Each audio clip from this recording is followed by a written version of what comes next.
Hello everyone, so I'm come back with the ecology chapter. So after long time अब हम fifth semester का start करेंगे। तो मैंने सोचा कि सबसे पहले इजी चैप्टर स्टार्ट कर लेना चाहिए, तो इसलिए मैं पहले जोलॉजी का इकोलॉजी चैप्टर स्टार्ट करूँगी, ठीक है। एंड आप में से काफ़ी बच्चों के पास बुक्स नहीं होगी आई थिंक, तो मैं आपको सिर्फ बेसिक लेवल का पढ़ाऊँगी इकोलॉजी का, जिससे आपको इस चैप्टर के बारे में नॉलेज हो जाएगी। जब आप बुक पढ़ोगे, जब आप देखोगे, बुक्स लेके आओगे, तब आपको बिल्कुल भी दिक्कत नहीं आएगी। तो इकोलॉजी का हमारा फर्स्ट चैप्टर है, मतलब इकोलॉजी है ज़ूलॉजी का फर्स्ट चैप्टर है इकोलॉजी, एंड उसमें से फर्स्ट चैप्टर है इसका इंट्रोडक्शन एंड बेसिक कॉन्सेप्ट्स। हम इसके बारे में कुछ इसकी इंट्रोडक्शन पढ़ेंगे एंड कुछ इसके बेसिक्स कॉन्सेप्ट्स पढ़ेंगे। आई थिंक ये आपने पहले इकोलॉजी पढ़ी होगी 12th में, ठीक है। तब इतना नहीं पढ़ाया जाता था, एक बेसिक से नॉलेज दी जाती थी। वही नॉलेज यहाँ पे है कि इसमें आपको सिर्फ क्या बताया जाएगा, जैसे कि इकोलॉजी में हमने काफ़ी चीज़ें पढ़ी है, जैसे कि जो सिंपल चीज़ें हैं इसके अंदर वो क्या क्या हैं, जैसे इसका नाम वगैरह, इसके डेफिनेशंस हैं कुछ, और इससे रिलेटेड जैसे कि हम कह सकते हैं कि इकोलॉजी कितनी तरह की होती है, कुछ टाइप्स हैं, और जैसे कि हमने पढ़े हैं एबायोटिक फैक्टर क्या होते हैं, ये सब चीज़ें हैं। तो बहुत इसी चैप्टर है, तो स्टार्ट करते हैं। एंड पहले बता देती हूँ, इकोलॉजी चैप्टर को मैं 2 पार्ट्स में पढ़ाऊँगी, ठीक है। तो ये फर्स्ट पार्ट वाली वीडियो होगी एंड सेकेंड पार्ट वाली 2-3 दिन बाद डाल दूँगी मैं। सो गाइस, स्टार्ट करते हैं हमारा फिफ्थ सेमेस्टर। आई थिंक आपको फिफ्थ सेमेस्टर ईजी लगे, क्योंकि मुझे भी ईजी लगा, ठीक है। तो हम स्टार्ट करते हैं इकोलॉजी। सबसे पहले इंट्रोडक्शन मतलब टर्म इकोलॉजी है क्या। सबसे पहले तो टर्म इकोलॉजी किसने दी, वो जो टर्म इकोलॉजी है उसको दिया था किसने, राइटर ने। ये नाम हम शुरू से पढ़ते आए हैं, किसने, राइटर ने। टर्म इकोलॉजी किसने दी थी, राइटर ने दी थी। एंड टर्म इकोलॉजी का मतलब क्या है, इकोलॉजी जो है 2 वर्ड से मिलके बना है। First word is oikos and second word is logos, इन दोनों को मिला के बना था इकोलॉजी। इसमें ओइकोस का मतलब क्या है, ओइकोस का मतलब है यहाँ पे हाउस, एंड लोगोस का मतलब है यहाँ पे स्टडी। एंड इससे आप ये नहीं कहोगे कि इससे स्टडी ऑफ हाउस, नहीं, इसका मतलब है जितने भी ऑर्गेनिजम्स है, पूरा एनवायरनमेंट है, उनकी स्टडी, उससे रिलेटेड है यहाँ पे हाउस से, इसका मतलब है, ठीक है। पूरा ऑर्गेनिज्म, पूरा एनवायरनमेंट से रिलेटेड है ओइकोस मतलब हाउस का मतलब, ठीक है। तो इस वजह से इसकी डेफिनेशंस क्या बनती है, it's a study of relationship between organisms, मतलब ऑर्गेनिजम्स में आपस में जो रिलेशनशिप है, एंड विथ एनवायरनमेंट। समझ में आया कि एक और 2 ऑर्गेनिजम्स के बीच में आपस में क्या रिलेशन है, और उसी ऑर्गेनिज्म का एनवायरनमेंट के साथ क्या रिलेशन है, इनके बीच में जो स्टडी हम करी जाती है, तो वो कहलाती है इकोलॉजी। तो कुछ साइंटिस्ट थे, अलग अलग साइंटिस्ट ने अलग अलग इसकी डेफिनेशंस दी थी, तो हम काफ़ी सारी डेफिनेशंस पढ़ेंगे अभी। तो एक और डेफिनेशन पढ़ लेते हैं। एक और डेफिनेशन है स्टडी ऑफ रेसिप्रोकल रिलेशनशिप। सबका मतलब एक ही है, ठीक है, रेसिप्रोकल रिलेशनशिप, इन सभी का मतलब एक ही है कि इट्स स्टडी ऑफ कि 2 ऑर्गेनिजम्स या उसके सारे ऑर्गेनिज्म का एनवायरनमेंट के साथ क्या रिलेशन है, उसकी स्टडी ही कहलाती है क्या, इकोलॉजी। ये कुछ अलग साइंटिस्ट ने दी थी, ये अलग साइंटिस्ट ने दी थी। आई थिंक ये जो डेफिनेशन है वो अर्नस्ट हैकेल ने दी थी, ठीक है। ये जो कुछ थी, और एक चीज़ और बता देते हैं, हम यहाँ पे डेफिनेशन बताने ही लग गए, तो डेफिनेशन ही स्टार्ट कर देते हैं। तो कुछ और साइंटिस्ट थे, तो उन्होंने और डेफिनेशंस निकाली थी इकोलॉजी की, तो कुछ डेफिनेशन लिख देते हैं। 2 डेफिनेशन मैंने पहले लिख दी है, एंड थर्ड डेफिनेशन थी it's a study of structure and function of nature में जो पूरी नेचर की बात कर ली इसने, ठीक है। नेचर का जो स्ट्रक्चर है, उसकी फंक्शन है, उसकी स्टडी करना ही क्या कहलाती है, इकोलॉजी कहलाती है। नेचर बोल सकते हो या फिर पूरा इकोसिस्टम बोल सकते हो, बात एक ही है, ठीक है। एंड जो अगली डेफिनेशन थी, it's a study of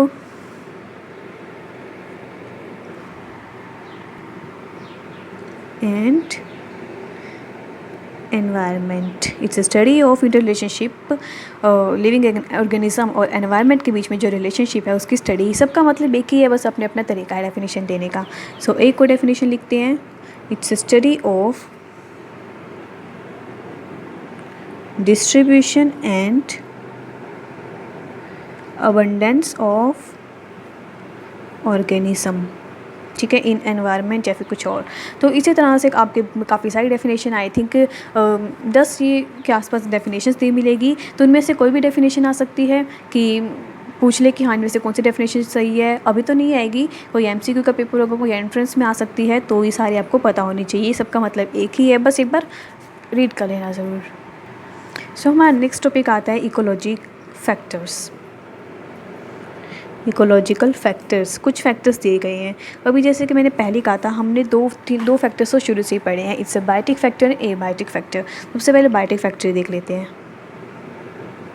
biotic factor मतलब जिसके अंदर सारे लिविंग ऑर्गेनिज्म आते हैं, सेल, प्लांट्स, एनिमल्स, माइक्रोब्स, जिसमें फंजाई, बैक्टीरिया सब कुछ आ जाता है, ठीक है। एंड सेकंड होता है एबायोटिक फैक्टर। अब एबायोटिक फैक्टर को यहाँ पे ना सीधा नहीं लिखा गया कि डायरेक्ट हम एबायोटिक फैक्टर लिख दें, उसमें कुछ अलग डिविजन्स की गई थी। लाइक मैं बता देती हूँ, जैसे कि हमारे एबायोटिक फैक्टर में क्या आते हैं, जितने भी नॉन लिविंग थिंग्स है वो सारी चीज़ें आ जाती है, लेकिन बचा क्लाइमेट, एल्टीट्यूड, स्लोप, ये कहाँ गए, ये नहीं आए इसके अंदर, तो इसलिए इनके लिए अलग ग्रुप बना दिया गया। इट्स कॉल्ड क्लाइमेटिक फैक्टर्स, जिसके अंदर क्या आता है, पूरा क्लाइमेट, लाइक टेम्परेचर, लाइट और कुछ और, रेनफॉल, स्नोफॉल, कुछ ही सब चीज़ें, ठीक है। एंड थर्ड दिया गया it's a topographic factor. Topographic factor नाम से पता चल रहा है कि टोपोस्फेयर नाम तो सुना ही होगा आपने, स्फेयर होता है ना, एटमॉस्फेयर का एक पार्ट है, तो इसका मतलब इस आप डायरेक्ट इससे पता कर सकते हो कि टोपोग्राफिक यहाँ पे लिखा गया है, तो इसका मतलब यहाँ पे इन्हीं चीज़ों से रिलेटेड बात हो रही है। मतलब यहाँ पे एल्टीट्यूड वगैरह के बारे में बात की जाती है, एल्टीट्यूड या स्लोप वगैरह, इन सब चीज़ों के बारे में यहाँ पे बात की जाती है। एंड फोर्थ डिवीज़न दिया गया यहाँ पे एडेफिक फैक्टर्स का। एडेफिक फैक्टर का मतलब वो ही होता है सॉइल, तो यहाँ पर हम सॉइल से रिलेटेड बात करेंगे, ठीक है। सॉइल रिलेटेड है ये सारा। सॉइल रिलेटेड मतलब यहाँ पे सॉइल एयर हो सकती है, सॉइल वाटर हो सकता है, कुछ भी, ठीक है। सॉइल से रिलेटेड सब कुछ। तो यहाँ पे इस तरह से 4 फैक्टर्स इकोलॉजिकल फैक्टर हैं, ओके। देन अब हमारा नेक्स्ट टॉपिक आता है इकोलॉजी के कुछ टाइप्स। अब इकोलॉजी को अलग अलग बेसिस पे अलग अलग डिवीज़न इसकी की गई थी। जैसे कि पहला हम देखते हैं, सबसे ईजी से स्टार्ट करते हैं हम, हैबिटेट। सबसे ईजी है, आपको पता भी है ये। इकोलॉजी को हैबिटेट के बेसिस पे डिवाइड किया गया। अब हमें पता है हैबिटेट 2 तरह का हो सकता है सिर्फ, एक होता है टेरेस्ट्रियल एंड एक होता है एक्वेटिक। टेरेस्ट्रियल में क्या आता है, इट्स अ लैंड के बारे में सारा, एंड एक्वेटिक में वाटर। एक्वेटिक आगे 2 तरह का हो सकता है, पता ही आपको, मैराइन एंड फ्रेश वाटर। तो इस तरह से यहाँ पे इकोलॉजी जो है उसको यहाँ पे 3 टाइप्स में डिवाइड कर दिया गया। It's a terrestrial ecology, marine ecology and fresh water ecology. जो टेरेस्ट्रियल इकोलॉजी है हम यहाँ पे स्टडी करते हैं, सबकी डेफिनेशन सेम है, सिर्फ एक चीज़ चेंज करनी है। देखो, स्टडी ऑफ रिलेशन या फिर relationship between biotic and abiotic factors या फिर कंपोनेंट्स ऑफ लैंड, ठीक है, सिर्फ ये लिखना है। और इसके मैराइन के अंदर आप क्या लिखेंगे, study of relationship between biotic and abiotic factors of ocean, sea, etcetera. And fresh water के अंदर it's a study of relationship between biotic and abiotic factors of rivers, lake, ponds, कुछ भी, ठीक है। इस चीज़ें बहुत इजी था कि यहाँ पे 3 तरह की इकोलॉजी डिवाइड कर दी गई, terrestrial ecology, marine ecology and fresh water ecology. Terrestrial ecology मतलब लैंड की बात हो रही है, तो हम यहाँ पे लैंड पे जितने भी बायोटिक और एबायोटिक फैक्टर हैं उनके बीच में रिलेशनशिप जो है उनको स्टडी करेंगे। मैराइन में क्या होएगा, उस मैराइन के अंदर मतलब सी या फिर ओशन के अंदर जो बायोटिक एबायोटिक फैक्टर्स हैं उनके बीच में हम रिलेशनशिप को स्टडी करेंगे। तो यही था सबसे ईजीएस्ट इकोलॉजी के टाइप। उसके बाद एक नेक्स्ट टाइप है जो अलग बेसिस पे है, तो उसमें जो है इकोलॉजी को, उसमें भी 3 पार्ट्स में उसको डिवाइड किया गया था। उसको भी हम इसी से पढ़ते हैं, डिवीज़न के थ्रू पढ़ते हैं, इजी रहेगा। पहला आता है ऑटो इकोलॉजी, सेकंड आता है सीन इकोलॉजी एंड थर्ड आता है इकोसिस्टम इकोलॉजी।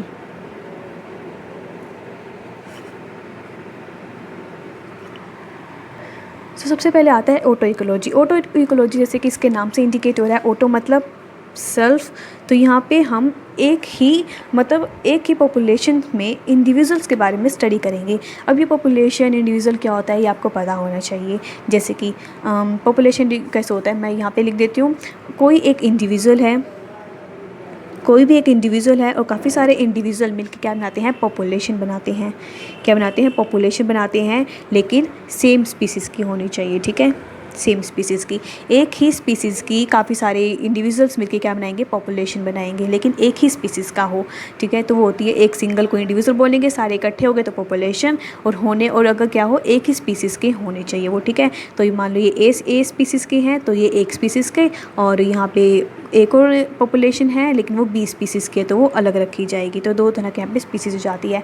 तो एक ही स्पीसीज़ की जो पॉपुलेशन है उन सब के इंडिविजुअल्स, ये बात पता होनी चाहिए। ये आगे हमें बहुत ज़रूरत पड़ेगी। सबसे पहले तो इसमें ज़रूरत पड़ेगी ओटिकोलॉजी क्या होती है, मतलब सेल्फ स्टडी। सेल्फ की स्टडी मतलब सेल्फ स्टडी मैं ऐसे नॉर्मली वे में बोल रही हूँ, ठीक है। सेल्फ, ओटो का मतलब सेल्फ ही होता है, और सेल्फ मतलब यहाँ पे हम एक पॉपुलेशन के बारे में, सिंगल स्पीसीज़ के पॉपुलेशन के, सिंगल स्पीसीज़ जो है उसकी पॉपुलेशंस के बीच में हम स्टडी करेंगे, ठीक है। तो यहाँ पे स्टडी की जाती है किसकी, study of relationship between individuals of population, ठीक है। कंडीशन क्या है यहाँ पे, कंडीशन है कि वो सेम स्पीसीज़ के होने चाहिए। एक ही स्पीसीज़ की जो पॉपुलेशन है उनमें जितने भी ऑर्गेनिज्म हैं, जितने भी इंडिविजुअल्स हैं, हम उनकी आपस में स्टडी करेंगे बजाय कि किसी और स्पीसीज़ के साथ, ठीक है। ये ऐसा, ठीक है, समझ के आप। ऑटो इकोलॉजी मतलब ऐसे याद रखना, ऑटो इकोलॉजी मतलब सेल्फ स्टडी, सेल्फ मतलब आपस में ही स्टडी करना, मतलब एक ही स्पीसीज़ में जो ऑर्गेनिजम्स आए हैं उनके बीच में ही हम स्टडी करेंगे, तो वो होगी ऑटो इकोलॉजी। अब जैसे कि इसके नाम से हमने कहा कि यहाँ पे हम स्पीसीज़ सेम रखने वाले हैं, ठीक है, सेम स्पीसीज़ होनी चाहिए, और एक ही पॉपुलेशन के बीच में जितनी भी इंडिविजुअल्स हैं कि पॉपुलेशंस में, उनके बीच में हम स्टडी करेंगे। तो इसी वजह से इसका एक को नाम रख दिया गया था, इट्स अ पॉपुलेशन इकोलॉजी, या फिर इसे हम एक और नाम से बुलाते हैं, सो कॉल्ड डैम इकोलॉजी, ठीक है। तो समझ में आ गया होगा, बिल्कुल अच्छे तरीके से समझना है कि ऑटो इकोलॉजी क्या होती है, जब हम एक ही स्पीसीज़ में जो जितनी भी पॉपुलेशंस हैं उनके इंडिविजुअल्स के बीच में जो स्टडी करेंगे वो होगी ऑटो इकोलॉजी। कंडीशन रखनी है इट्स अ सेम स्पीसीज़ की। सीन इकोलॉजी, सीन नाम से पता चलता है इट्स अ टुगेदर। सीन का मतलब क्या होता है, टुगेदर, मतलब अब हम यहाँ पे दो पॉपुलेशंस के बीच में स्टडी करेंगे, मतलब study of inter relationship between different population. Different population मतलब टू स्पीसीज़ लेंगे हम लोग यहाँ पे, ठीक है। यहाँ पे different population of different species, वहाँ पे हमने ली थी सिर्फ एक ही स्पीसीज़, अब यहाँ पे हम लेंगे दो स्पीसीज़। मान लो हमने यहाँ पे सिर्फ ए स्पीसीज़ के बारे में ही स्टडी की थी, लेकिन अभी यहाँ पे ए स्पीसीज़ और बी स्पीसीज़ के बीच में जितने भी ऑर्गेनिज्म है, जितनी पॉपुलेशन है, उनके बीच में हम इंटर रिलेशनशिप को स्टडी करेंगे, तो वो होती है सीन इकोलॉजी। लेकिन यहाँ पे कंडीशन रखी जाएगी सेम जोग्राफिकल एरिया होना चाहिए उनका, ठीक है, उनका जोग्राफिकल एरिया सेम होना चाहिए। और तो इसको एक और नाम से बोला जाता है, इसको बोला जाता है कम्युनिटी इकोलॉजी। क्या बोला जाता है इसको, कम्युनिटी इकोलॉजी, ठीक है। एंड हम लास्ट पे आते हैं, इट्स अ इकोसिस्टम इकोलॉजी। जैसे किसके भी नाम से इंडिकेट हो रहा है, यहाँ पे पूरा इकोसिस्टम आ चुका है। तो यहाँ पे होएगा it's a study of relationship between biotic and abiotic factors या फिर components, tick and abiotic factors के बीच में जो भी रिलेशनशिप है उसको हम स्टडी करेंगे। अब यहाँ पे आप इसका मतलब क्या है कि बायोटिक और एबायोटिक फैक्टर के बीच का रिलेशनशिप कैसे हो सकता है। देखो, कोई भी बायोटिक है, बायोटिक मतलब लिविंग ऑर्गेनिज्म, कोई भी ले लेते हैं हम, एनिमल ले लेते हैं, कोई भी एक एनिमल है, ठीक है। एंड एबायोटिक फैक्टर में आता है कुछ भी, सॉइल, हाँ, लैंड, वाटर, ये सब कुछ आते हैं ना। तो मैं एक सॉइल लेके चलती हूँ एग्जाम्पल, ठीक है। तो यहाँ पे अब क्या मतलब है इसका, अब कोई एक एनिमल है, एक एनिमल है वो ग्रासेस खाता है, ठीक है, मान लो उसने ग्रासेस खाई। अब हमें ये पता है कि जो एनर्जी फ़्लो होती है, ट्रॉपिक लेवल आपने पढ़ा होगा 11th-12th में, ट्रॉपिक लेवल क्या होता है, एनर्जी फ़्लो क्या होती है, कुछ 10% एनर्जी ही ट्रांसफ़र होती है, ऐसा होता है ना, 10% एनर्जी का वो होता है, रूल होता है 10% एनर्जी वाला। तो यहाँ पर उसने ग्रासेस खाई, तो जो भी उसने यहाँ पर ग्रासेस खाई उससे उसने, मान लो उस ग्रास में जितनी भी एनर्जी थी उससे 10% इसको मिला, ठीक है। तो इसका मतलब यहाँ पे क्या हुआ, एनर्जी फ़्लो हुई। एनर्जी फ़्लो किस में हुई, एटमॉस्फेयर में हुई, सराउंडिंग में हुई, ठीक है, एनवायरनमेंट में हुई। तो एक तो एबायोटिक फैक्टर तो यहीं से जुड़ गया। फिर बाद में उस एनिमल का जो वेस्ट प्रोडक्ट है वो कहाँ गया, वो गया सॉइल में। किस में गया, सॉइल में। And soil also abiotic factor. और यहाँ पे उस सॉइल, उसमें जो उसका जो वेस्ट प्रोडक्ट गया, मतलब यहाँ पे जो मैटर है, जो भी मटेरियल है उसकी क्या हुई, रिसाइकलिंग हुई, है ना, क्योंकि यहाँ पे उसका जो वेस्ट प्रोडक्ट है वो सोइल में गया, वहाँ पे उसकी रिसाइकलिंग हुई और जो भी यूज़फुल था वो सारा सोइल में चला गया एंड कुछ प्लांट्स ने ले लिया, सो कॉल वहाँ से प्रोडक्टिविटी भी हो गई। तो ये सब चीज़ें एक चलती रही, मतलब यहाँ पे एक साइकिल चल पड़ा एबायोटिक और बायोटिक फैक्टर्स के बीच में। अगर कोई बायोटिक फैक्टर ही नहीं होगा तो एबायोटिक का कोई फ़ायदा नहीं होगा। एबायोटिक को कहाँ से कुछ मिलेगा, कुछ भी नहीं मिलेगा, ना एनर्जी फ्लो होएगी, ना वेस्ट प्रोडक्ट होएगा और ना ही उससे मटेरियल की रिसाइकलिंग होएगी। तो इस वजह से एबायोटिक और बायोटिक फैक्टर्स के बीच में एक बहुत इंपॉर्टेंट रिलेशनशिप है। पता चल ही गया होगा, आप इससे खुद भी कंपेयर कर सकते हो, आप अलग एग्जांपल लेके भी इसे समझ सकते हो, क्योंकि एबायोटिक और बायोटिक फैक्टर्स के बीच में कितना इंपॉर्टेंट रिलेशनशिप होता है और उसी की स्टडी कहलाती है इकोसिस्टम इकोलॉजी। सो अब हम अपने नेक्स्ट टॉपिक पे चलते हैं।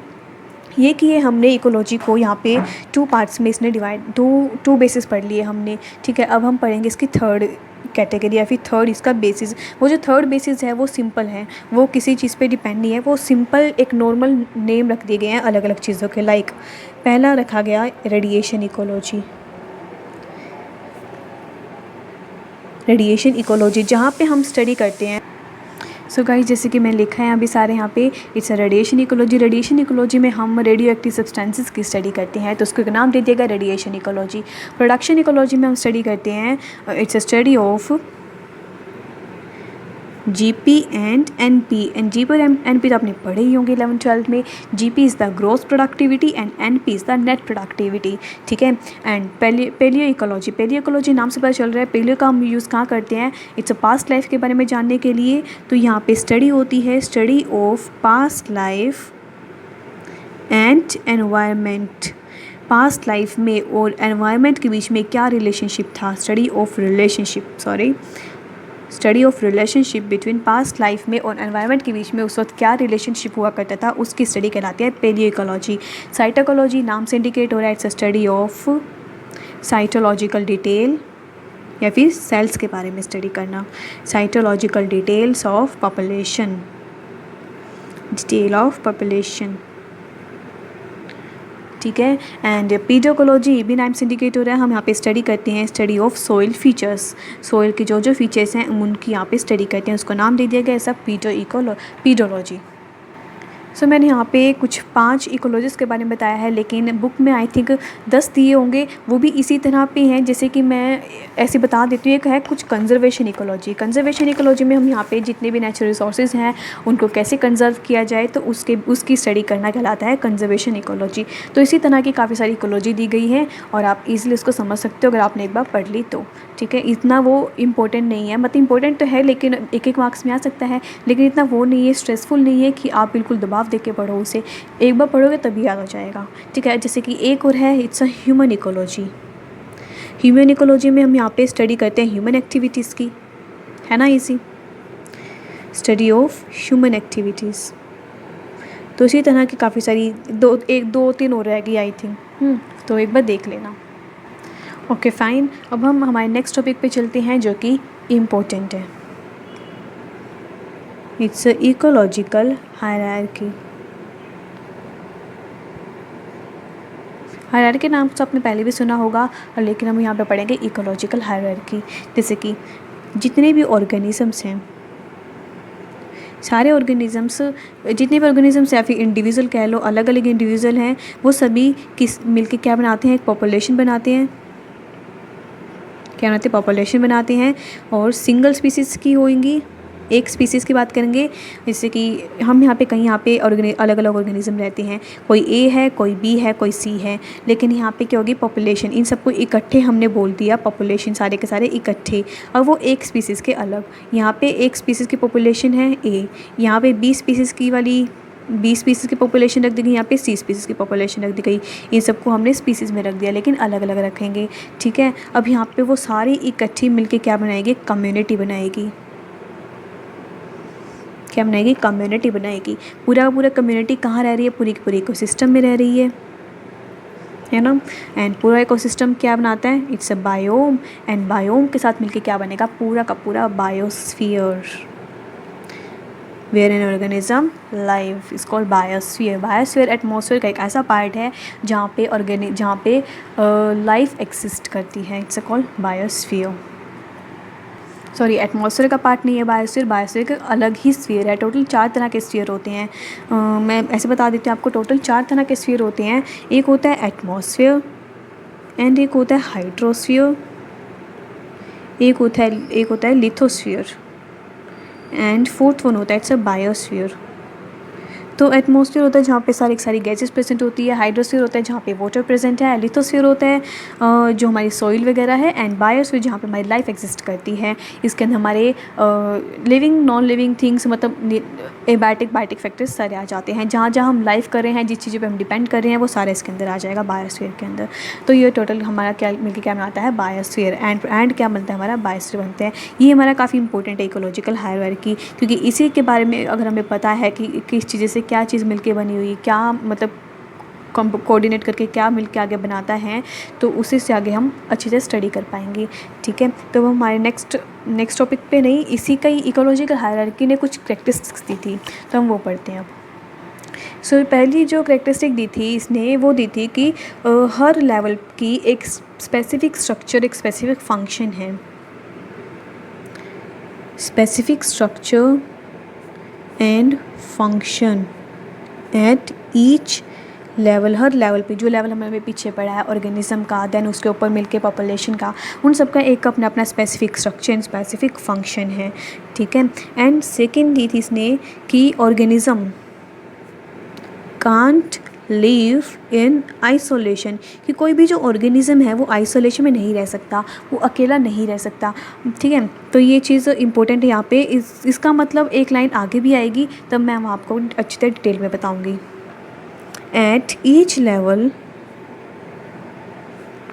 यूनिट्स शो इंटरडिपेंडेंस, हर लेवल पे जो यूनिट्स हमने बनाई है, जो हमने यूनिट्स मतलब जो हमने अभी लिखा है सब कुछ, वो सारे एक दूसरे पे इंटरडिपेंडेंट है, बिल्कुल है। ठीक है, एंड फोर्थ वन है स्मॉलर बायोलॉजिकल जो यूनिट है, स्मॉलर यूनिट लिख लेते हैं। स्मॉलर जो यूनिट है वो कोऑर्डिनेट करती है, आपस में कोऑर्डिनेट करती है और क्या बनाती है, to form next higher level of organization की फॉर्मेशन करती है।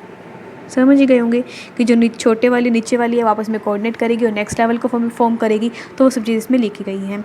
एक बात और होती है यहाँ पे, मैंने भी कहा कि जो ऑर्गेनिज्म है वो आइसोलेशन में नहीं रह सकता। इसका मतलब क्या है, मतलब जो ऑर्गेनिज्म है वो डिपेंडेंट होता है हर चीज़ के ऊपर, ऑर्गेनिज्म डिपेंडेंट होता है। अब आप में से कई लोग होंगे, आपने जहाँ पे कभी ना कभी ऐसे ज़रूर बोला होगा कि हम तो इंडिपेंडेंट हैं, हम किसी पे डिपेंड नहीं करते, तो वो बात आपकी गलत है। क्यों? क्योंकि हर ऑर्गेनिज्म किसी न किसी चीज़ पे डिपेंड करता ही है। ठीक है, आप में से आपका कहने का मतलब क्या है कि आप बोल रहे हो कि हाँ हम किसी चीज़ पे डिपेंड नहीं करते। किसी चीज़ पे डिपेंड नहीं करने का मतलब क्या होता है, आप किसी भी चीज़ पे डिपेंडेंट हो, आप ना ही एनवायरनमेंट पे डिपेंड हो, ना ही आप किसी फूड पे डिपेंड हो, ना ही किसी और चीज़ पे डिपेंड हो। लेकिन ये बात गलत है ना, आप फूड पे डिपेंड हो, आप एनवायरनमेंट पे डिपेंड हो, आप एयर वाटर सब चीज़ों पर डिपेंड हो ना, आप इन सब चीज़ों पे डिपेंड हो, आप एबायोटिक फैक्टर हर चीज़ों पे डिपेंड हो एबायोटिक पे। तो आप ऐसे कैसे बोल सकते हो कि आप किसी भी चीज़ पे डिपेंड नहीं करते, आप किसी के वो नहीं हो, बोलते ना हम किसी चीज़ पे डिपेंड नहीं करते, हम तो इंडिपेंडेंट है वगैरह वगैरह। तो ये बात गलत है। ये बात अगर हम इकोलॉजी के बेसिस पर पढ़ें तो ये बात गलत होती है। कोई भी ऑर्गेनिज्म इंडिपेंडेंट नहीं होता, वो किसी ना किसी चीज़ पे डिपेंड ज़रूर करता है। तो वही बात यहाँ पे थी कि ऑर्गेनिज्म जो है आइसोलेशन में नहीं रह सकता, उसे किसी ना किसी चीज़ की ज़रूरत पड़ती ही पड़ती है। कांट लिव इन आइसोलेशन, वो रह ही नहीं सकता।